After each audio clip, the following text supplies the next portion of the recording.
Magandang araw po, welcome po sa aking channel, Love9 TV. Patalasasan po, meron po ba kayong mga properties na napapabayaan or non-performing assets? Plan nyo ibenta, pero wala kayong oras sa pagbenta nito. Kung ito'y pagkakatiwala nyo po sa amin, tawag lang po kayo sa aking numero. Usap po tayo, gawan ko po ng video for free. Yes, libre po, wala po kayong babayaran. Tutulungan pa namin kayong mabenta ang inyong property. Kami na po bala sa marketing, sa boosting or paid ads. Even sa tripping, hindi na po kayo mapapagod sa pag-entertain ng mga buyers. Kami na po bala sa lahat. Tawag lang po kayo. Nandito po tayo ngayon sa Tagaytay kung saan meron po tayong bagong video presentation. Isang 3-story house and lot na may lot area na 430 square meters. Ito po ay corner lot at ang bahay naman ay may floor area na 580 square meters. May 6 bedrooms with own toilet and bath. Yung master's bedroom po ay may walk-in closet at jacuzzi. Ang maid's room at driver's room ay may kanya-kanyang toilet and bath. Then meron din pong motor room sa basement, sister tank with water supply. Ang swimming pool po ay may sukat na 10 by 5 meters at 5 feet ang lalim at meron din pong waterfalls. Meron pong dirty kitchen, laundry area o service area. Sa covered car garage naman ay kakasya dalawang SUV. Meron po itong malaking storage. Then sa entrada naman, meron pong koi fund. May foyer, powder room, living, dining, kitchen, at poolside veranda na meron pong outdoor shower room at toilet. Sa second floor naman po ay meron pong another family living room, then dining area with its own powder room at mini balcony. Sa third floor naman po ay may dalawang malaking kwarto na may sariling toilet and bath and linen room with spacious game room, family room, convertible for office room. Ang flooring po ay Nara wood planks, buong flooring hanggang attic. Even staircase ay Nara. Then mulawin hardwood din po ang hand railing. Then yung kitchen countertop naman po hanggang toilet countertop ay hardwood mulawin ang ginamit nila. Breakfast nook, ganun din po, mulawin hardwood. Then lahat ng pintuan ay made of Nara. All windows and sliding doors are PVC. Then ang ceiling naman, ganun din po, PVC ceiling ang ginamit nila. Then yung trusses, steel I-beam, cement tiles roofing with gazebo and barbecue area connecting towards the pool and garden area. Yan po ang kagandahan pag arkitekto po ang may-ari. At ito po yung last project na niya, kaya hindi po tinipid. Ito pong pasad ay naka-natural stone cladding. May wall-mounted lamppost. At dito sa kabilang side naman ay yung covered car garage na kung saan kakasya po ang dalawang sasakyan. Yan po yung main door at mamaya po pasok tayo dyan. Check po natin dito sa labas. Dito po ay parte po ito ng fish pond na kung saan meron pong maliit na bridge. So mula po dito hanggang dito sa kabilang side ang fish pond. So nakatago po mga isda kaya wala po tayong makita sa ngayon. Mula po dito, lilipat naman po tayo dito sa may poolside. Dito po sa side garden ay may sari-saring ornamental plants at ang buong 430 square meters ay nakabakod na po yan at mataas po ang concrete fence. Maisingit ko lang po, ito pong property ay nasa Barangay Road. Wala po ito sa loob ng subdivision. Kaya wala pong restrictions at wala po kayong monthly na homeowners association dues. Ito po'y nasa mataas na lugar. Ang estimated elevation above sea level ay 1,840.9 feet. Napakatahimik po ng lugar, sariwang hangin, at malamig po ang klima. Kaya napakaganda po nito para sa inyong retirement o bahay bakasyonan. Then kung gusto nyo man maging income generating, pwede nyo naman po itong ipasok sa Airbnb. Gawa ng meron namang swimming pool at meron pa pong 6 na kwarto. Then yung driver at maid's quarter, pwede pong gawing caretaker's room. So yan po, tunghayan nyo po itong napagandang property na last project ni architect. Yung mismong owner po. Meron lang pagbabago sa kanilang plano, kaya ibebenta na lang ito. Actually, silang mag-asawa na lang po ang nakatira dito. Kaya masyadong malaki na po para sa kanila. Although dream house po nila ito, pero kailangan i-let go na po. Ang distance, location at travel time pati presyo po dito ay pakiabangan na lang po sa dulong parte ng video. At yung asking price naman po nila is negotiable. So upon checking the property, pwede po tayo mag-counter offer sa asking price nila. At tungkol naman po sa mga furnishings o mga kagamitan sa loob ng bahay, yung mga built-in po, syempre, automatic na yung kasama. Then may ilang mga personal stuff si madam na tatanggalin nila. Kaya semi-furnished lang po ito. So bago tayo pumasok dito sa main door, check natin itong garahe. So malaki naman po siya, covered, then tile flooring. Then meron pong brickstone design, yung wall. Ito po yung steel gate. Then mula po dito sa garahe, matatanaw natin yung main door. Then another access door sa dulo. Yan po yung hagdan na papunta naman sa storage. Malaki po yan ang espasyo niyan. Dito naman po yung foyer o silid tanggapan. Mula po dito naka-wood planks na nara, then high ceiling. Then may light fixtures. Yung mga collection of plates, di po kasama yan. Then dito naman po yung powder room. Naka-solid wood door. Then may hand wash basin, vanity mirror, water closet with bidet, at ito yung naka-tile bathroom wall. So, napaganda po ng disenyo. Very artistic. So, labas na po tayo dito sa powder room. Yan po yung main door. At check natin dito sa loob. Pero bago natin i-check ang living area, ito po yung pintuan na access sa garahe na kung saan galing tayo dito kanina. So, napakalaki po ng espasyo nitong garahe. Okay, check na natin itong living area o salas. At welcome po dito sa bahay ni Madam at Architect. Tungkol sa furnishings, kung maibigan nyo naman po yan, pwede tayong makipag-negotiate. Then, meron din pong chandelier. Then, sa dulo po ay may owning type windows. Wood planks. Nara din po itong flooring. So, buong flooring po ay nara wood planks. At lipat na po tayo dito sa dining area. Nakakasya po ang 8-seater dining set. At dito naman po yung formal kitchen. Ang breakfast nook at kitchen countertops ay naka-solid wood.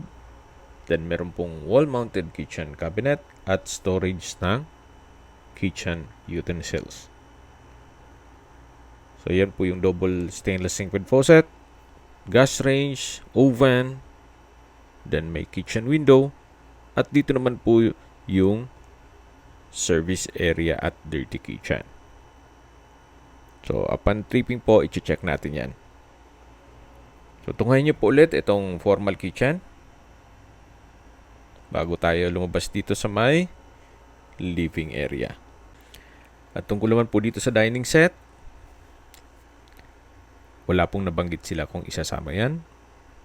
Pero siguro, upon negotiation, kung gusto nyo, pwede nating i-negotiate yan.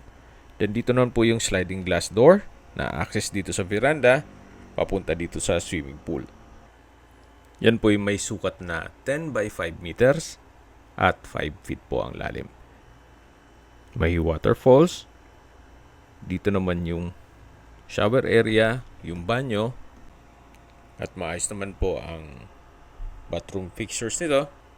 Dito naman yung swimming pool pump and filter na meron din pong mga ornamental plants. Dito sa side na to ay meron pong mga cage para sa kanilang pets. Kaya kung meron po kayong mga alaga, meron po kayong cage. Tunghayan nyo po ulit itong swimming pool. At papasok na po tayo dito sa loob ng bahay. Yan po yung dining area na kung saan dyan tayo galing kanina. Meron pong glass shelves. At pasok na po tayo ulit dito sa may living area na meron pong fireplace. So mula po dito sa living area, yan po yung hagdan na meron pong understairs display glass racks. Kung may mga collection kayo, pwede pong ilagay dyan. At kung meron man po kayong PWD or senior citizen sa pamilya, itong kwarto na to ang para sa kanila. Napakalawak po ng espasyo. May chandelier. Then wood planks din po ang flooring. Mayroon pong PVC access doors. Then windows. Split type aircon. May drawer and dresser. At may sariling toilet and bath with walk-in closet. So from floor to ceiling po itong walk-in closet. At meron din pong another drawer and dresser. Ito pong bathroom countertop ay made of solid wood. Then may couple hand wash basin with faucet, vanity mirror, may glass shelves, jacuzzi, bathroom window, water closet with bidet, shower enclosure, hot shower set, overhead shower. Then from floor to ceiling po ang natural stone cladding. So ito po yung toilet and bath dito sa first bedroom o master's bedroom. Okay, check na po natin yung main room na kung saan ito po yung master's bedroom. Then sa dulo po may sliding door papunta naman sa open lanai. Then naka-solid wood door din po ito. At halos katabi lang po yung access door mula garahe at main door. Yan po ulit yung living area. At ito po yung stairs o hagdan na kung saan ito'y naka wooden staircase and handrail. Dito po sa lower part ay meron pong natural stone cladding. Then may moldura din po dun sa wall. Samahan niyo po ako, akyat po tayo. At nandito na po tayo sa second floor. Na kung saan ito po yung family area.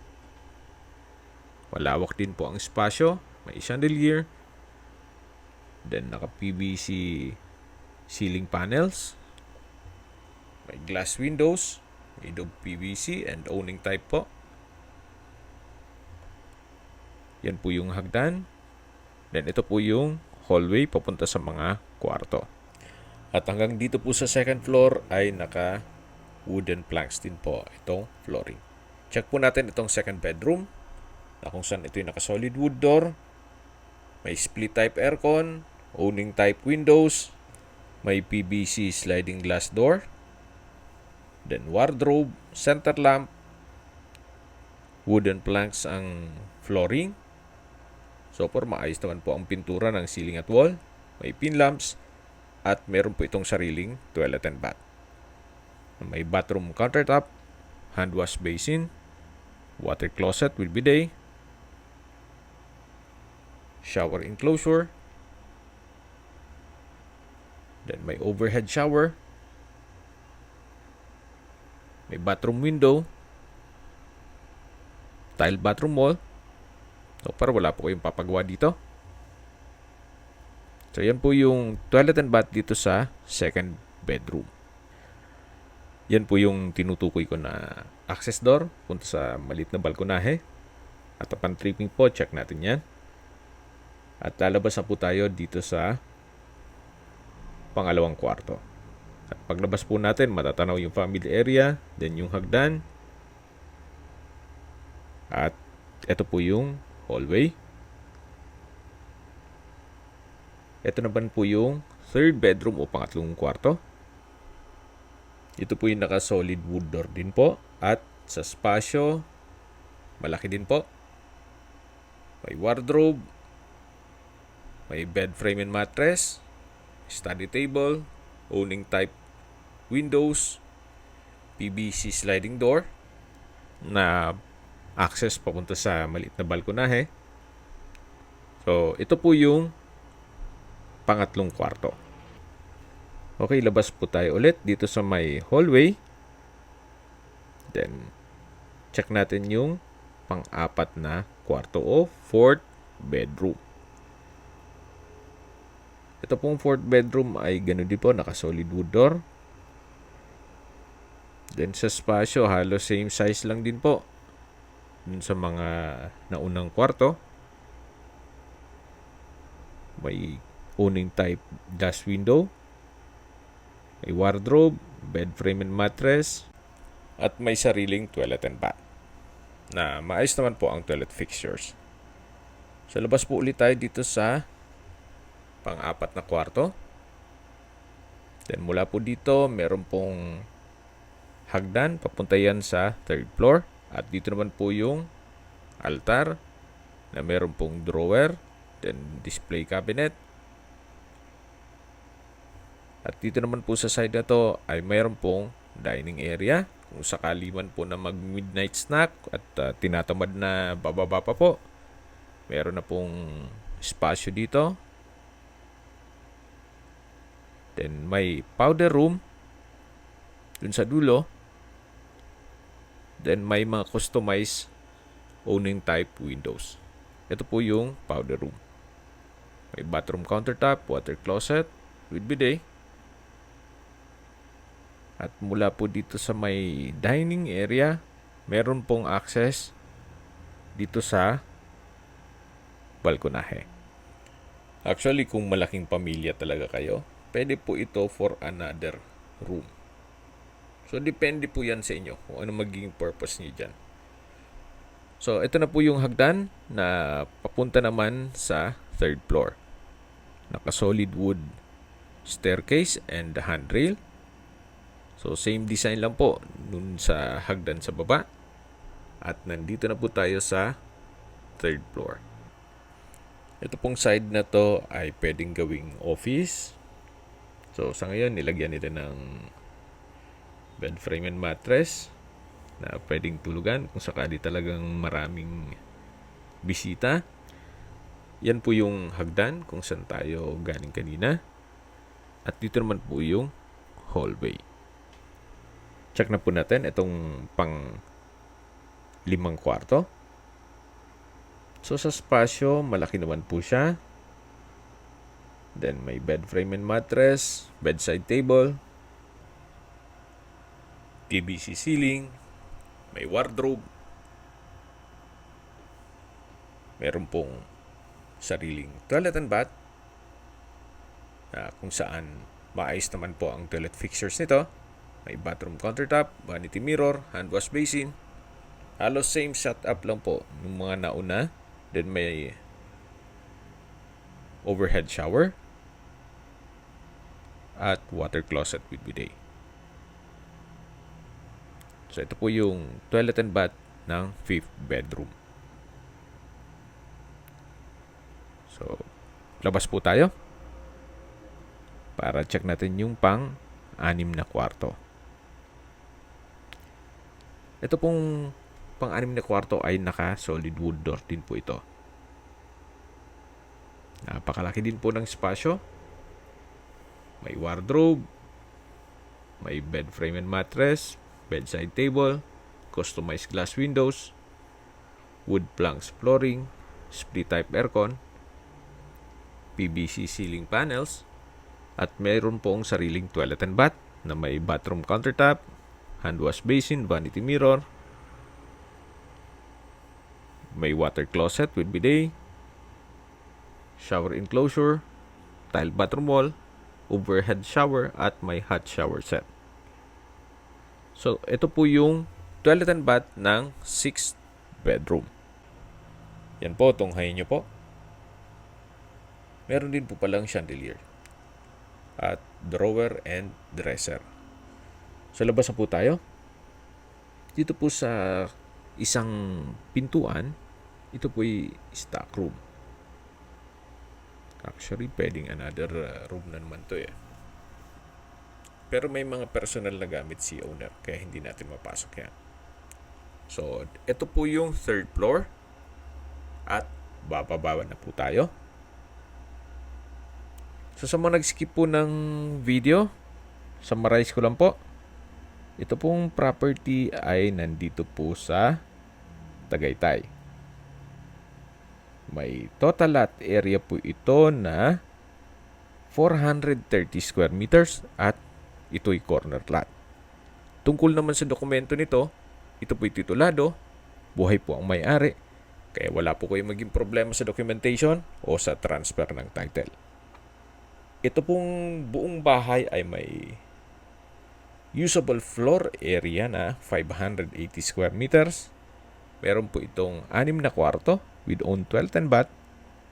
Then, meron din pong maids at driver's quarter na may sariling toilet and bath. Ang garahe po nito ay kakasya ang 2 sakyan. Then, ang swimming pool naman po ay may 10 by 5 meters ang sukat at nakabakod na po buong property. Hindi po ito nasa loob ng subdivision, kaya wala po kayong babayaran na monthly dues at wala pong restrictions. Kaya kung sakali po na gusto nyo maging income generating itong property na to, pwede nyo pong ipasok sa Airbnb o staycation business. Sa distance, location at travel time portion na po tayo. So mula po sa Tagaytay City Market, ang distance is 1.7 kilometers at ang travel time is 4 minutes. Mula naman po sa Picnic Grove, isa sa tourist spots dito sa Tagaytay, ang distance is 3.3 kilometers at ang travel time is 6 minutes. Mula naman po sa Tagaytay Rotonda, ang distance is 2.2 kilometers at ang travel time is 4 minutes. Kompleto na po doon gaya ng malls, hotels, restaurants, banks, schools, church, at hospital. At yan po yung like kung binabanggit sa inyo na dapat nyo i-consider sa paghanap ng property, yung meron pong malapit na hospital. Hindi ko naman po sinasabing sakitin kayo. Yan naman po for emergency purpose lang naman. Mula naman po sa Calac Silang Interchange, ang distance is 16.8 kilometers at ang travel time is 27 minutes. Kung manggagaling naman po sa Manila o sa airport, ang distance is 60.5 kilometers at ang travel time is 1 hour and 28 minutes. Okay, sa presyo na po tayo. Binebenta po ito ni owner sa halagang 35 million pesos. Net. Ibig pong sabihin, si buyer na po ang sasagot sa lahat ng taxes at expenses with regards to documentation. Kung may mga katanungan po kayo, tawag lang po kayo sa aking numero. At sa mga kababayan naman natin na sa ibang bansa, meron po akong Telegram. Sa mga iPhone user naman, may iMessage. Meron din pong Imo, Skype, Viber at WhatsApp. Same number lang po, 0917-316-3399. Sa mga nagtatanong naman po ng aming Facebook, meron po kaming Facebook page na Nov9TV at Facebook Real Video. Meron din pong TikTok at Instagram. May ibang YouTube channel po kami na The Nov9TV channel, Nov9TV Listings, Nov9TV On The Spot, at Nov9TV Updates. Sana po na ibigyan yung aming video presentation. Paki-like and subscribe na lang po sa aking channel para ma-update din po kayo sa aking future listings. Kung sakali po hanap nyo yung mas malaking sukat na lupa, meron din po kami ibang listings na pwede nyo pagpilian. Huwag po kayong mag-atubiling tumawag sa amin, then let us know your budget para malaman namin kung anong property pwede naming alok sa inyo. Sa lahat pong viewer, subscriber at nagtiwala po sa amin, salamat po sa suporta. Ingat po kayo lagi at yung pamilya. Maraming salamat po.